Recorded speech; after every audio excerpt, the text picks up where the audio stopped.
É ensinar a respeito da doutrina da salvação sobre a graça de Deus, elencar ensinos inadequados sobre a salvação na antiguidade e correlacioná-los aos ensinos inadequados sobre a salvação na atualidade. Esses são os assuntos para esse vídeo. Convido a você que fique até o final, deixe seu like, se inscreva no canal e nós vamos aqui juntos estudar um pouco a respeito da lição de número 11 para a Sala dos Adultos do primeiro trimestre de 2025.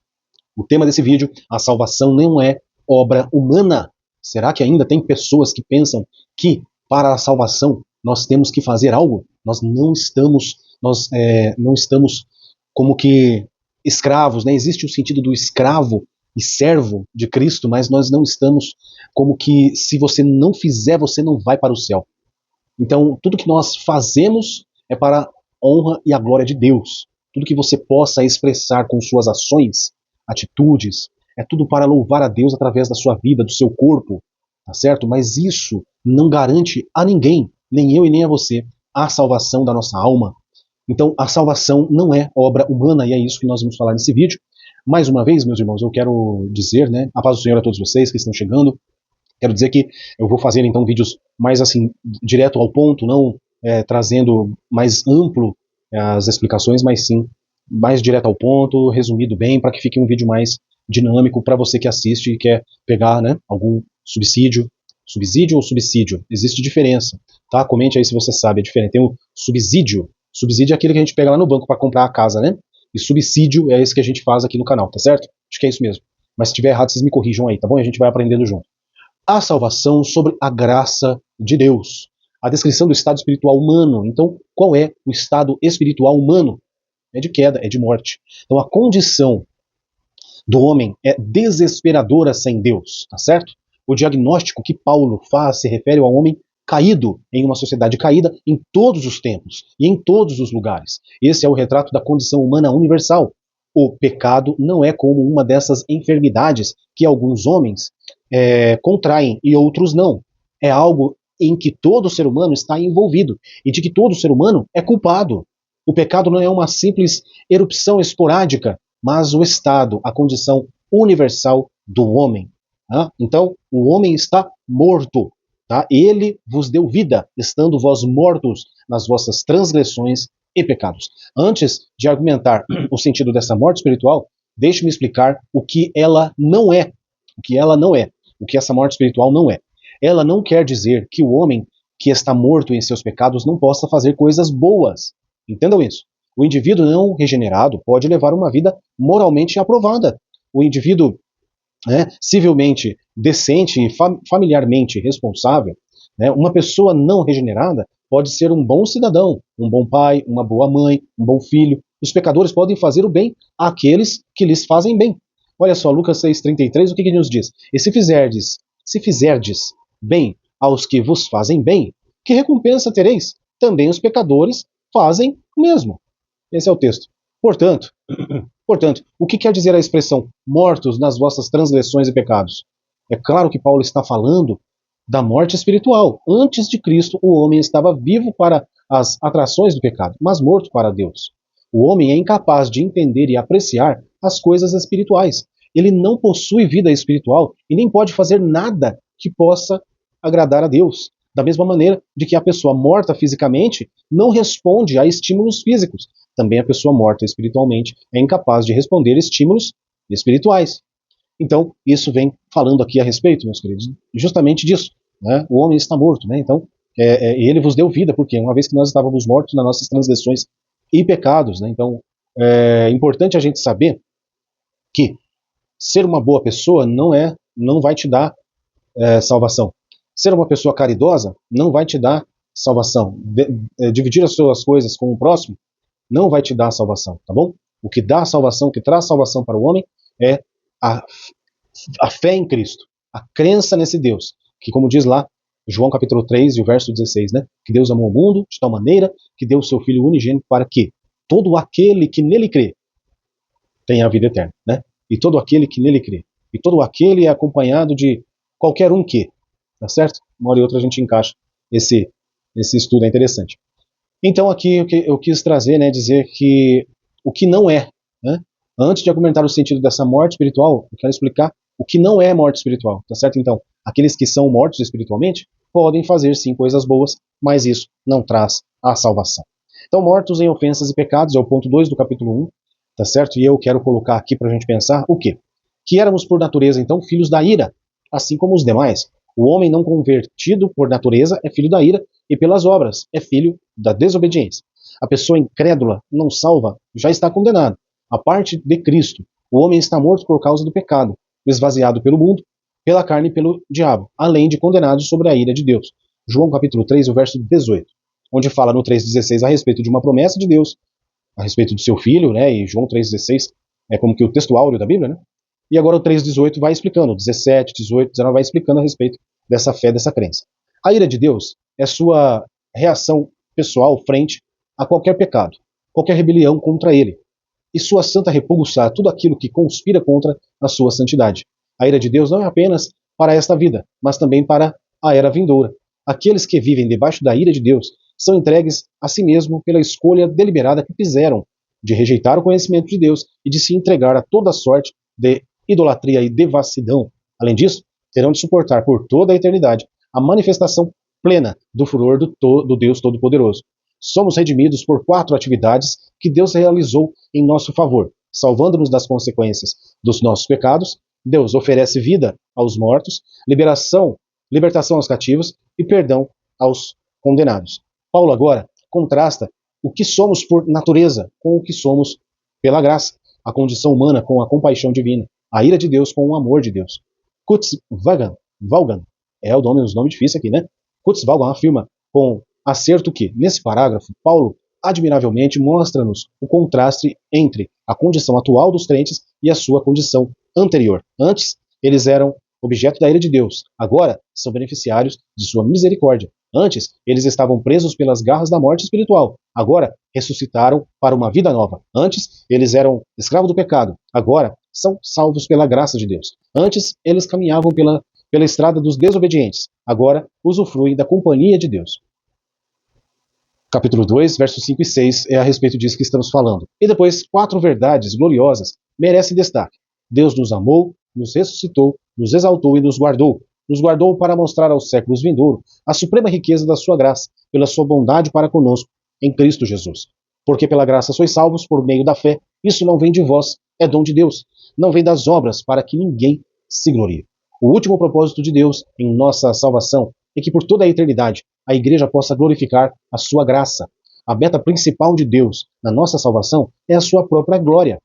Concordo com John Stott quando diz que não podemos empertigar-nos, né? Ou seja, demonstrar orgulho, no céu como pavões. O céu está cheio das façanhas de Cristo e dos louvores de Deus. Realmente haverá uma demonstração no céu, não uma demonstração de nós mesmos, mas sim uma demonstração da incomparável riqueza da graça, da misericórdia e da bondade de Deus por meio de Jesus Cristo. É óbvio, meus irmãos, que no céu nós vamos ter um momento em que, quando a igreja for arrebatada, nós participaremos ali, primeiramente, do tribunal de Cristo e depois das bodas do Cordeiro.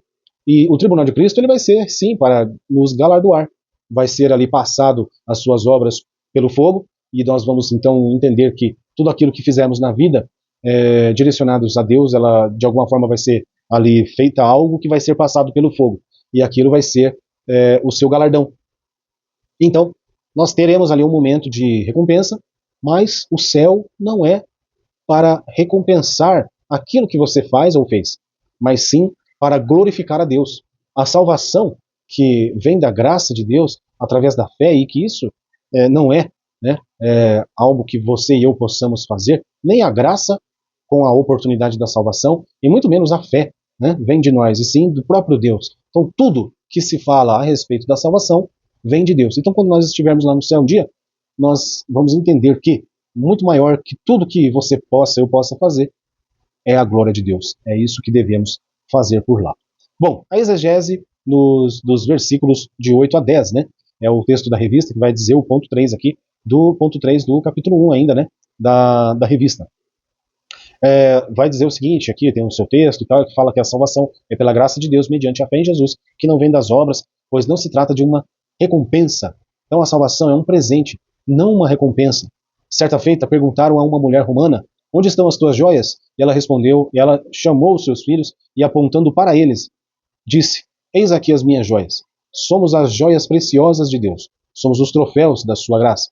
Para reforçar a declaração positiva de que fomos salvos somente pela graça de Deus, por meio da confiança em Cristo, Paulo acrescentou duas negações que se equilibram. A primeira é: e isso não vem de vós, é dom de Deus. E a segunda é: não vem das obras, para que ninguém se glorie. A salvação não pode ser pelas obras, porque a obra da salvação já foi plenamente realizada por Cristo na cruz do Calvário. Não podemos acrescentar mais nada à obra completa de Cristo. Agora não existe mais necessidade de sacrifícios e rituais. Fomos reconciliados com Deus. O véu do templo foi rasgado, pela graça somos salvos. Tanto a fé como a salvação são dádivas de Deus. Acabei de dizer isso, né? Reafirmando aqui então. É muito importante ressaltar que Paulo não está falando de qualquer tipo de fé. A questão não é a fé, mas o objeto da fé. Não é a fé na fé. Não é a fé nos ídolos. Não é a fé nos ancestrais. Não é a fé na confissão positiva. Não é a fé nos méritos. Mas é a fé em Cristo, o Salvador. O auxílio bibliológico vai dizer o seguinte: como a morte de Jesus pode trazer o perdão? E eu achei interessante esse texto. As Escrituras ensinam que toda a humanidade está manchada e corrompida pelo pecado, tanto por causa do pecado do nosso antepassado Adão, como porque nós mesmos somos todos pecadores. Deus, como justo juiz, não pode ignorar o pecado e não fará, uma vez que o pecado viola a sua natureza e traz destruição para o mundo perfeito que ele criou. O Novo Testamento nos fala que a morte de Jesus propiciou o perdão, pelo menos em três maneiras. Em primeiro lugar, a morte de Jesus foi um sacrifício pelos nossos pecados. Cristo cumpre o sistema de sacrifícios do Antigo Testamento, sendo ao mesmo tempo sumo sacerdote e sacrifício. Hebreus capítulo 5, verso 10. Em segundo lugar, o Novo Testamento fala sobre a morte de Cristo como uma propiciação pelos nossos pecados. Essa palavra, ilasmos, tem o significado de uma oferta que satisfaz a ira de Deus pelo pecado. Todavia, notavelmente, o próprio Deus fornece esta oferta. Quando Jesus morreu na cruz, clamou: Deus meu, por que me desamparaste? Mateus 27, 46. E em terceiro lugar, é relacionado aos dois aspectos já mencionados. A Bíblia fala sobre a morte de Cristo como uma substituição. Jesus não veio para ser servido, mas para servir e dar a sua vida em resgate de muitos. Marcos 10, 45. Jesus se deu a si mesmo por nossos pecados, para nos livrar do presente século mau. Gálatas 1, 4. Muito bem, Jesus se dá, ele se entrega. Por mais que os soldados ali foram orientados por um beijo traidor, Jesus ele se entrega. Jesus ele se entrega e se dá no seu lugar, no meu lugar. E isso deve ser valorizado, analisado biblicamente e aceito e crido, porque é uma verdade. Ponto 2, capítulo 2 da lição, então, vem falando soteriologias inadequadas na antiguidade. Então, os reencarnacionistas. Meu Deus, é cada nome, né? Reencarnacionistas, que são, com o termo soteriologia, nos referimos aos diversos ensinos religiosos inadequados sobre a reencarnação. E aqui ele vem falando, nesse ponto, a revista vem trazendo o texto, falando de religiões muito mais antigas que até mesmo o próprio Jesus, né? Que vem falando do budismo, do hinduísmo, são religiões ali do Extremo Oriente que falam a respeito de melhoras, né, humanas e não entendem a respeito do pecado como nós entendemos à luz da Bíblia. E aí a salvação, né, em resumo, essas religiões, a salvação pelo seu próprio esforço e sem Jesus. Trata-se de uma crença antibíblica. Né? Da revista fala o seguinte: o primeiro deles, me desculpa, irmãos, tá bem tarde já, 13h30 da manhã. O primeiro deles é a doutrina da reencarnação, tão antiga quanto a humanidade. Né? Acreditamos na encarnação do verbo e não na reencarnação das pessoas. Tá? A nossa crença diz e acredita na encarnação de Cristo e não na reencarnação de alguém ou qualquer outra pessoa aqui. A doutrina que ensina a salvação como resultado de esforço pessoal ou como recompensa humana por seus próprios méritos existe desde o tempo dos primeiros cristãos. Os principais e mais conhecidos grupos antigos que defendem um pensamento soteriológico similar são os galacionistas, identificados como judaizantes, conforme estudado no capítulo 2, e os gnósticos, no capítulo 3. Os membros deste movimento ensinam a salvação através de um conhecimento místico e não pela fé em Jesus. Certo? Então, aqui no Salmo 78, verso 39, nos diz o seguinte: porque se lembrou de que eram de carne, vento que passa e não volta. E depois, no Hebreus 9, 27, que vai dizer: como aos homens está ordenado morrerem uma só vez, vindo depois disso o juízo. Então esse ponto fala a respeito daquelas religiões que aceitam, né, entendem que a pessoa ela vai reencarnando, até em algum momento dessas várias reencarnações atingirem um patamar mais puro, né? E que aí sim mereça estar no paraíso, tá certo? Ao contrário totalmente do que a Bíblia diz. É lógico, né, meus irmãos? Bom, mas a gente está aqui estudando a revista, né? Os galacionistas, então os galacionistas aqui já foi até dito acima, que eram, né, identificados como os judaizantes, né? E o texto mesmo diz que esses judeus convertidos ao cristianismo queriam que os gentios observassem a lei de Moisés como condição para a salvação. E a verdade bíblica é que, pelas obras da lei, nenhuma carne será justificada. A respeito aqui de Gálatas 2,16, ele diz o seguinte, que sabendo que o homem não é justificado pelas obras da lei, mas pela fé em Jesus Cristo, temos também crido em Jesus Cristo para sermos justificados pela fé, e não pelas obras da lei, porquanto pelas obras da lei nenhuma carne será justificada. Esse é o texto de Gálatas 2, capítulo 2, verso 16. E aí tem um esboço aqui, que diz o seguinte, se obedecermos às leis judaicas, não será suficiente para nos justificar perante Deus. Por que deveríamos obedecer aos 10 mandamentos e outras leis do Antigo Testamento? Sabemos que Paulo não estava dizendo que as leis eram más, porque em outras cartas ele escreveu: a lei é santa e o mandamento é santo e justo e bom. Romanos 7,12. Na verdade, ele está dizendo que a lei nunca poderá nos tornar aceitáveis a Deus, mas ela ainda tem um papel importante a desempenhar na vida de cada cristão. Então, a lei, olha só que interessante. E depois eu me lembrei agora, tem um versículo que fala, me parece que em Gálatas também, que fala que a lei serve como um aio, né? O que é um aio? Aí você pesquisa o que é um aio. E a lei é como um aio para nós, então ela não pode ser desprezada. Por isso que nós cremos no Antigo Testamento. Tendo em vista que o Antigo Testamento, em todo momento, nós vemos quem? O próprio Jesus, a promessa de Deus, né, através dos profetas, na própria Torá, nos 5 primeiros livros, depois os profetas, com todos os seus textos, e depois os livros poéticos, em todas essas páginas do Antigo Testamento, nós vemos Jesus, a promessa de Jesus, falando desse que virá, do Messias, o Cristo de Deus. E aí ele vem, e agora nós estamos, graças a Deus, né, nós estamos no tempo da graça, nascemos aqui no tempo em que o nosso Cristo, o nosso Senhor Jesus, ele sofreu aí a morte de cruz, e através dessa morte, de todo o processo que acontece através do ministério de Jesus, nós somos salvos. Por que eu falo processo? Porque Jesus morreu e ressuscitou. E é por isso que nós estamos aqui, tá certo? Bom, mas a lei aqui, voltando à lei, nos protege do pecado primeiro. Nos protege do pecado porque oferece padrões de comportamento. 2, declara que somos culpados do pecado e nos dá a oportunidade, meu Deus, que soninho já, né? Nos dá a oportunidade de pedir o perdão de Deus. E 3, nos leva a confiar na suficiência de Cristo, porque nunca poderemos obedecer perfeitamente aos 10 mandamentos. Mas a lei nunca nos salvará. Depois de nos tornarmos cristãos, porém, ela pode nos guiar para vivermos segundo a vontade de Deus, porque o Deus é o mesmo Deus. Deus vem falando na sua linguagem no Antigo Testamento, continua falando em uma linguagem no Novo Testamento.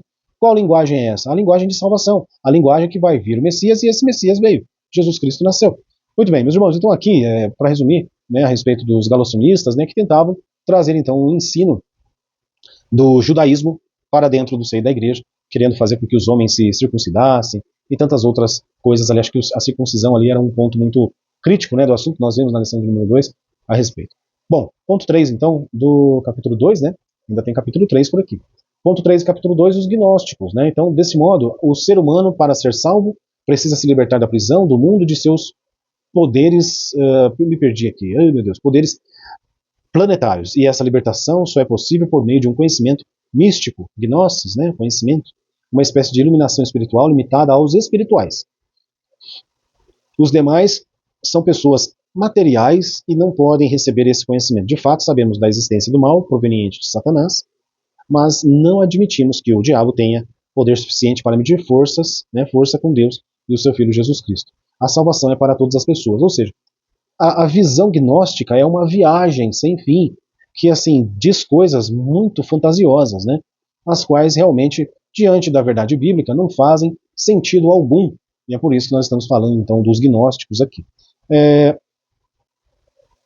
Olha só que interessante, Atos capítulo 17, verso 30, que diz: mas Deus, não tendo em conta os tempos da ignorância, ordena agora a todos os homens, em todo lugar, que se arrependam, porquanto tem determinado um dia em que, com justiça, há de julgar o mundo, por meio do homem que destinou. E disso deu certeza a todos, ressuscitando dentre os mortos. Isso é texto bíblico, Atos 17, verso 30, com certeza.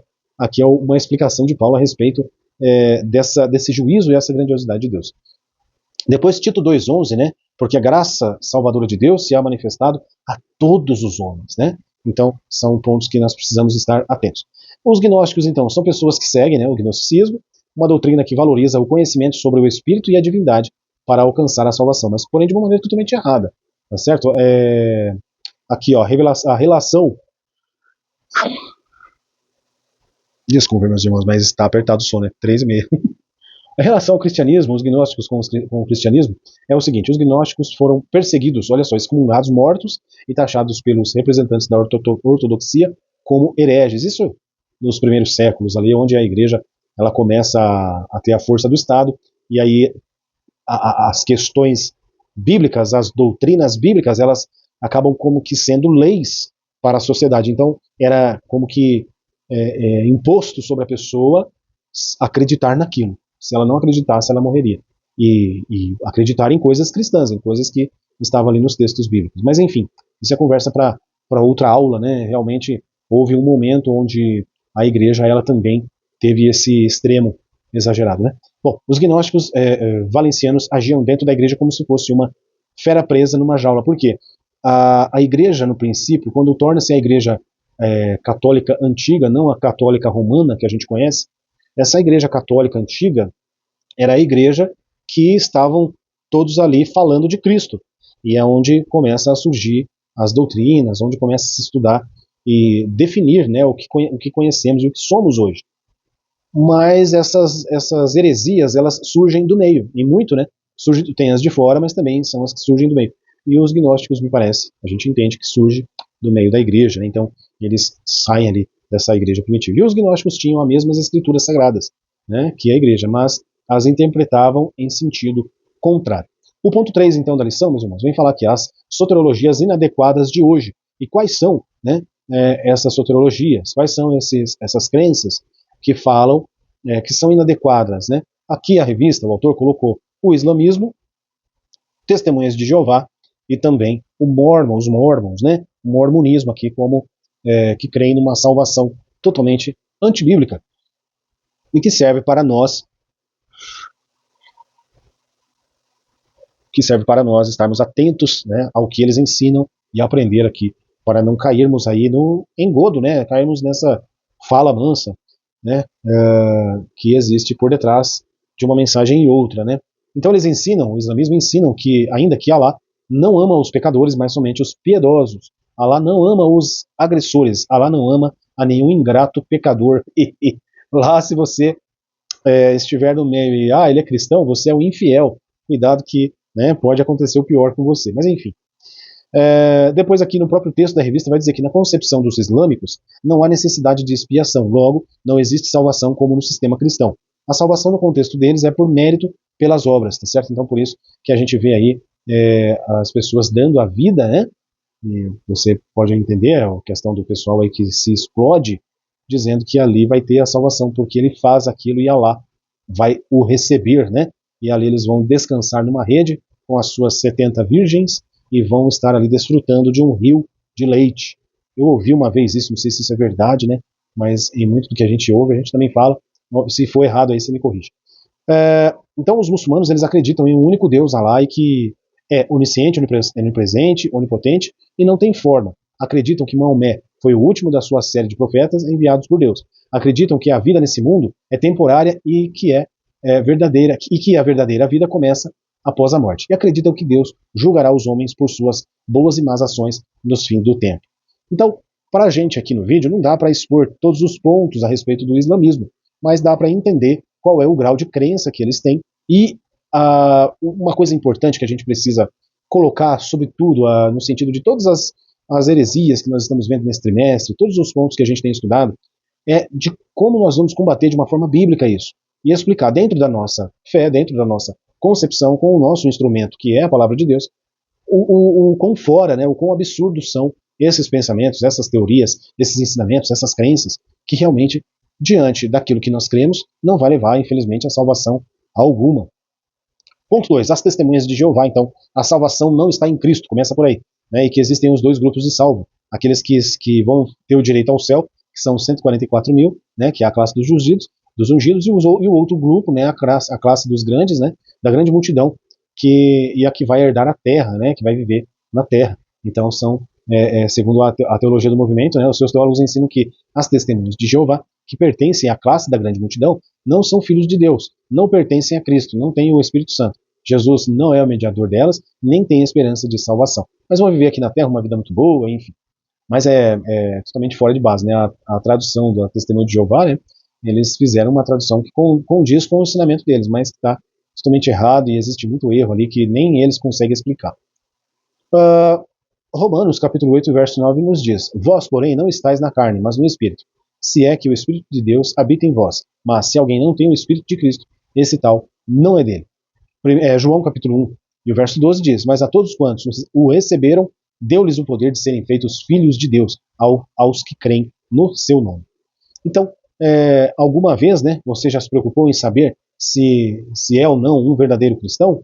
Qualquer pessoa em que o Espírito de Deus habita é um cristão. Aqueles que sinceramente confiam em Cristo como Salvador e Senhor são cristãos. O Espírito Santo vive em cada crente em Jesus. Podemos estar certos de que o Espírito Santo, de que temos o Espírito Santo, porque Jesus prometeu enviá-lo, por crer que Jesus é o Filho de Deus e que a vida eterna vem através dele. Você começará a agir como Cristo ordena, encontrará respostas em suas orações para resolver seus problemas diários, será capacitado para servir a Deus e fazer a vontade dele, e fará parte do plano divino e edificação de sua igreja. Então, assim, a respeito de Romanos 8:9, né, nós precisamos entender que é algo que diz a respeito da fé, é algo que diz a respeito do agir do Espírito Santo em nossas vidas. As pessoas pensam que quando vão lá na frente, aceitam a Jesus e depois ouvem que tem o batismo com o Espírito, elas ainda não têm o Espírito Santo. Não. As pessoas, a partir do momento em que aceitam a Jesus, elas já têm o Espírito Santo. O selo de Deus já está nela. O que ela ainda não tem é o revestimento do Espírito Santo, que é o que vem no batismo do Espírito Santo. Amém? Então o Espírito Santo, a partir do momento em que a pessoa aceita Jesus, o Espírito Santo passa a morar nela, estar nela. Por quê? Porque assim ela vai fazendo a obra de santificação, né, de regeneração, de santificação, justificação, de adoção, enfim, toda a obra da salvação é feita na pessoa através do Espírito Santo, que agora habita em vós. Depois, meus irmãos, o mormonismo, né, os mormons eles creem numa salvação geral e que os não mormons são castigados e depois liberados para a salvação, numa perspectiva individual, em que a salvação é obtida pela fé em Jesus e pela obediência às leis e às ordenanças. Então, eles consideram ordenanças, segundo os artigos 3 e 4 das regras de fé. Fé em Jesus, arrependimento, batismo por imersão e imposição de mãos, mas há outros requisitos. Um deles é aceitar Joseph Smith Jr. como porta-voz de Deus. Então é assim, é sempre algo a mais, né? A Bíblia para essas pessoas não é suficiente. E ao contrário de todo o ensinamento bíblico, nós entendemos que tudo aquilo que Cristo fez completou a obra da salvação. Não é isso? Muito bem. Para meditar, vou deixar aqui João 3,16. Deus amou o mundo de tal maneira que deu o seu Filho unigênito para que todo aquele que nele crê não pereça, mas tenha a vida eterna. Nós dependemos de Deus para a salvação, nós dependemos de Deus porque Ele tem a graça, Ele tem essa oportunidade, tem nos dado a oportunidade de nos reconciliarmos com Ele através de Jesus. Então, eu acredito que nós não podemos deixar isso perder as nossas mentes. Precisamos estar afiados quanto a isso, né? Como diz lá, eu vou até ler aqui, acho que eu vou abrir aqui no computador um texto, que me lembrei agora, está fora aqui do esboço, a respeito da nossa posição, né? Da nossa ação e reação daquilo que nós precisamos estar, então, atentos aí para responder, né? Primeira Pedro, é isso? Vamos ver aqui, 1 Pedro, capítulo 3, e o verso 15. É isso mesmo? Exatamente, olha só. Antes, santificar ao Senhor Deus em vossos corações e estáis sempre preparados para responder com mansidão e temor a qualquer que vos pedir a razão da esperança de que há em vós. E também, aquele versículo que fala, eu não me lembro agora, mas que fala, né, que o Espírito Santo vos fará lembrar aquilo que deve ser dito. Então a gente tem que entender que se ele vai fazer lembrar é algo que a gente já viu. A gente precisa estudar a Bíblia, ler a Bíblia, memorizar a Bíblia, né, para que na hora em que nós formos questionados, interrogados a respeito da nossa fé, nós temos ali então algo convincente e sólido para ser dito. Mas não precisa se preocupar Não precisa entender que eu tenho que decorar o texto. Quanto mais você lê, melhor. Mas entenda que vai ser algo de Deus, da parte de Deus. Deus, o Espírito Santo, vai fazer com que você lembre, que você fale aquilo que convém ser dito. Então, talvez as pessoas, elas até ficam assim, mas eu não vou saber falar, mas eu não vou saber responder. Vai, a partir do momento em que você lê a palavra de Deus. Se você não lê, você nunca vai conseguir realmente. Mas a partir do momento que você lê, vai dar muito certo. Deus vai usar a sua vida e não só você vai se sentir, né, poderoso em dizer que, eu falei algo, Deus me usou. Não, você vai ser usado para ser um instrumento de Deus para a salvação de alguém, o alcance, né, da palavra de Deus para a vida de alguém, a qual pode ali fazer trazer grandes consequências para o reino, né? Trazendo mais e mais pessoas para a verdade de Deus, a verdade de Jesus. Meus irmãos, que Deus abençoe. Chegamos aqui então, né, 10 para as 4 da manhã, gravando o vídeo aqui para dar tempo de pôr com antecedência. Não esqueça de deixar o like, se inscrever no canal, compartilhar, deixa um comentário aqui embaixo, glória a Deus, sei lá, qualquer coisa. Isso ajuda na métrica do YouTube e é bênção para todos nós, amém? Que Deus abençoe, em nome de Jesus. Até a próxima.